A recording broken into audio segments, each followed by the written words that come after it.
So in 1968, these three men set out on an adventure that would change their life forever. They climbed aboard this spaceship, and as the crew of this spaceship, they were the first men ever in human history to orbit the moon and return home safe. And they saw something truly remarkable. For the first time, they saw an Earth rise. What? This blue, tiny, fragile thing in the middle of this big black emptiness. And I thought by myself, what was going through their minds? What were they thinking? And upon return, one of the men, he said something. We came all this way to explore the moon, but the thing that we discovered was Earth. And in 2016, these three astronauts set out on an adventure that would change their life forever. And we also had a spaceship, space bus. And I climbed aboard, and I saw this grandma sitting, this typical grandma who would always give you a cookie, but never in your hand, always on a chic platter, you know, that kind of grandma. And I was there together with two friends, Ronan and Dominic. And Ronan is this happy-go-lucky soul, always funny. And Dominic is this guy from Friesland, down-to-earth lad. And of course me, I'm Bob, hello. And I'm the youngest of four brothers, so I'm the little pink worm in the back. And throughout my childhood, I wasn't always taken seriously because I was the youngest. So I had to fight for it, so therefore I'm sort of the convincer. And together we sat in this bus, and I was sitting next to a guy, and he was leaning forward. And while he was leaning forward, he was spraying like deodorant in his hand. I was like, okay. And while he was moving forward, I saw this kind of knife in his back pocket. I was like, what is going on? And he started sniffing the deodorant. I was like, what the hell's going on here? I have to get out of here. So I grabbed my iPhone, all this expensive stuff, and I saw the grandma. I thought, nice. And we started talking. And she asked me, where are you going? And I told her where we were going. And she was like, what? You can't go there. You don't know what it's like. I forbid you from going. She gave her number, and she stepped off the bus, and I saw her getting smaller and smaller. And I never saw her again. And slowly I looked out the window, and I saw the moon landscape of Detroit. And I quickly grabbed my notes because I've done a study on shrinking cities, so I know something. Let me see. Okay, Detroit. What? Okay, in the 1920s, one of the most prosperous cities of America. Yeah. But due to decline in the automotive industry, what? 60% of the people left. 40,000 abandoned homes. No way. Last call Detroit, everybody out. And the bus came to a standstill. So I put on my spacesuit, put on my helmet, and I saw the first alien. Hello, I'm Bob. And back in Delft, my alarm went off. I had to go to university, had to go to school, had lunch with my friends, drink some beer at the club, video games, walked with the dog. You know the drill. And at some point, it started to bother me, like, I let this time drift by. I'm stuck in this routine, and it feels like my whole life been set out. I go to university, do this, do that. Who is controlling my spaceship? And after attaining my bachelor degree, I had a big decision to make. So together with my friends Dominic and Ronan, like, what we're going to do? Are we going to do a master program, internship? No. We're going on a space mission to Detroit. And we don't know exactly what we're going to do, but we set up a foundation called the Motown Movement. And from day one, we start working on our new headquarters, the mothership, the TU Delft library. Because, it's free. And we started working, and as soon as we started working, we realized, hey, in order to make things happen in Detroit, it's actually pretty handy if you would be in Detroit. So it was time to spacesuit up again, prepare our spaceship, climb aboard, the motors ignite, and a moonshot. And there we landed on this moon landscape of Detroit. And we saw the negative parts of the downfall of this once so flourishing city. We saw total neighborhoods completely abandoned. We saw poverty, We saw a lot of drugs. And we saw this once so flourishing old factories in total decay. And at some point we saw this house. And we thought like, hey guys, let's go in. And you can hear this funny looking guy, Ronan, already shouting, hello, anybody home? But of course, nobody replied. We walked in, and you can hear the stairs like, and this paint peeled off the walls. And for us, it felt like a family had just left. A lot of things were still there. Their clothes, papers, photos, and at some point we even found a letter that was unopened. It was from the university. And I opened it, and she got accepted. And there I was with this unlocked potential in my head. And there I was, this guy with all this opportunity. And what struck me was that the people in Detroit were actually really positive. And I was like, how can you be positive in such a shithole? What's going on? But they were rebuilding their city, restoring their former pride. Because pride they were. Talk to the locals, we've put the world on wheels. And perseverance, I've been here since 1967. 1967, hey, what happened? Because it's almost the same year as those astronauts who went to the moon. You know, what was going on here? And then we learned something. We learned that in this moon landscape, there were actually two types of aliens. You had the black aliens and the white aliens. And their struggle had a really big influence on the downfall of Detroit and on the decline of the automobile industry. And I thought by myself, why did it bother me so much? And not only I saw the inequality between the two aliens, I also saw the inequality between the aliens and their environment, because they were feeding off the planet resources. What were they doing? This tiny, fragile, blue little thing. What was going on? And I saw nature like eating everything up. I saw this immense force. Nature was flourishing in Detroit. Because a lot of aliens left. And I thought by myself, wouldn't it be beautiful if we can work with this force instead of fight against it?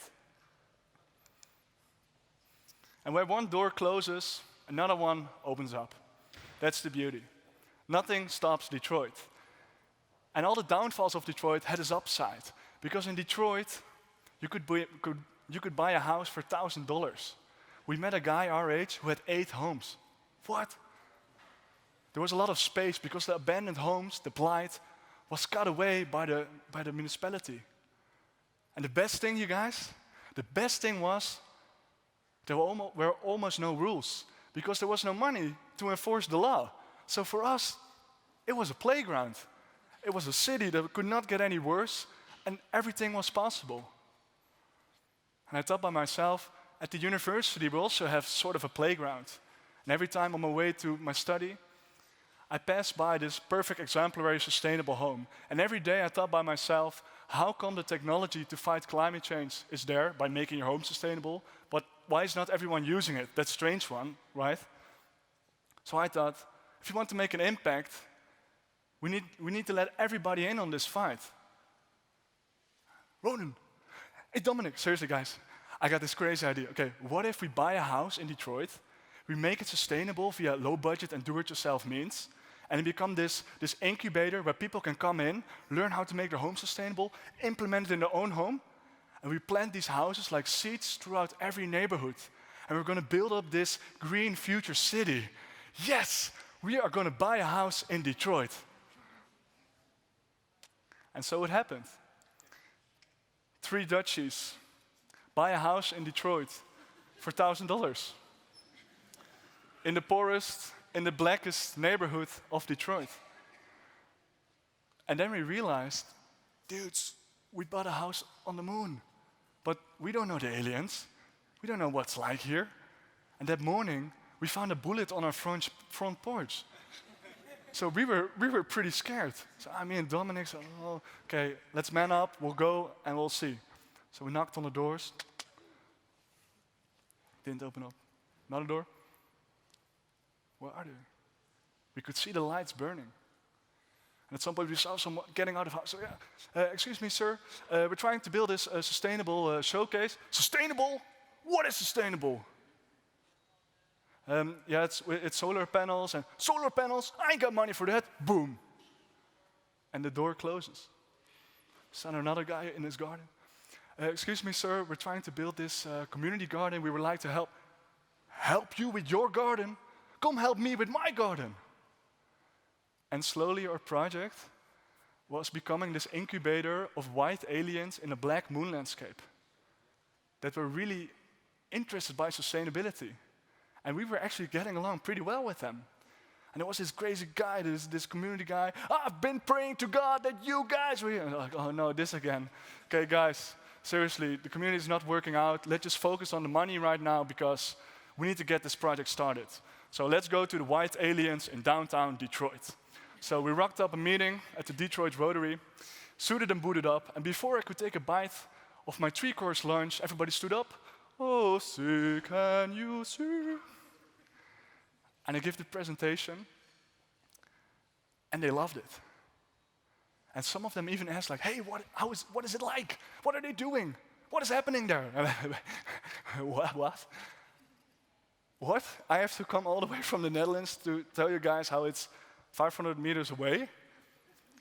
And 500 meters away was Herbert, this crazy community guy. We set up a meeting with him. But we were all suited and booted up, and we were driving in this really cheap car, and we were on our way to the McDonald's because, yeah, he needed Wi-Fi. And we sat there, and he told us a story. Guys, when I was your age, I was in this group, and we got into a fight, and right in front of me, I saw my brother being shot down. Police came in, people were caught, and I had to go to prison. There again, I sat, suited and booted up in the back seat, and I thought by myself, what the fuck am I doing here? This privileged kid just waltzing in, thinking he owns the world? What was I doing? And I caught by myself, I wasn't taking him seriously. The kind of behavior that always disgusted me, I was doing it myself. I didn't listen. I realized I was still wearing my space helmet. And I knew in order to make this project work, I need to take it off. But I was scared. So I asked Herbert, this is Herbert, great guy, can you help me? Can you learn me the language? I took it off, and you know what? I could actually breathe in this black moon landscape. And together we went by the doors, and when we wanted to like ring the doorbell, he was just from the car, Shannon, open up! And they came out, like, what?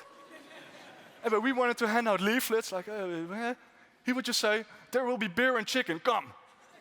I was like, well, you can't do that, that's like disrespectful. And then we learned something, that almost our entire neighborhood was living off donations from the food bank in one of the wealthiest countries in the world. And together with the community, we organized events in which the children could design the garden. And we tried to listen to what the needs of the grown-ups were. And you know what the needs were? They just wanted a place to feel safe. A place where there is Wi-Fi, a place where they can have discussions on difficult topics like rape, financial stuff, drugs, that kind of stuff. A place where they can come and get a nice jacket for their job application. And here we were promoting these sustainable technologies. And I learned something that day. It's a luxury to care about climate change. And we changed our perspective. Keep Detroit at home. Lower your energy bill. We focus on the sustainable part. We'll set up a community board that will focus on the local activities in the house. And together we came up with this plan. This is the house.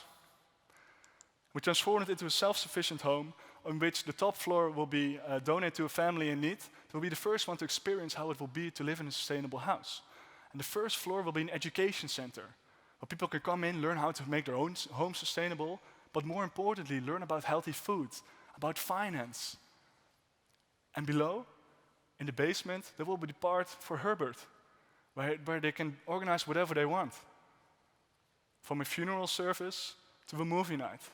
And as for the garden, there will be the responsibility of the 7th grade of the school on the opposite side of the street. And by listening, our project got so much better. But still, we were trying, because who would have known that the kids from the opposite side of the school would use the greenhouse as a hot box for smoking weed? We didn't. We were far from perfect, but at least I'm really proud that we had the vulnerability and to just take off the helmet and start listening. And the project got off. We got the community, we got the house, let's get rolling.